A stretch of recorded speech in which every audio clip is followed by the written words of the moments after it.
Good morning everyone. While ga coffee ta, no, my coffee. Naghimo ko og fruit fly trap.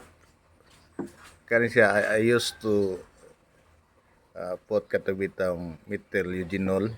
Pero katong kong methyl eugenol, ang ma-attract ato niya is lalaki or male na kuan na fruit fly. Karon kusog man mukaon ining bitter gourd ang female. So ni ako nung sulayan nga kani mismong ilang kalanon mo'y atong ibutang diha sa sulod.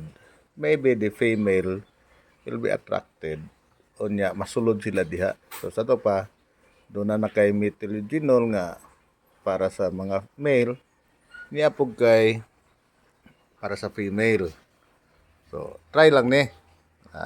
Ato ra obserbahan mo update ra po ko ninyo if ever na effective. Kani po siya mga liso, ato po nirong ipang bulad para sa repopulation po nato sa atong bitter gourd. Dagko man siya nga klase. So that's all. Update ra ko ninyo nya. Mayong buntag sa tanan. Farmer man ta, so magplano-plano rin tayo sa makaayo sa to ang farm. Happy farming everyone!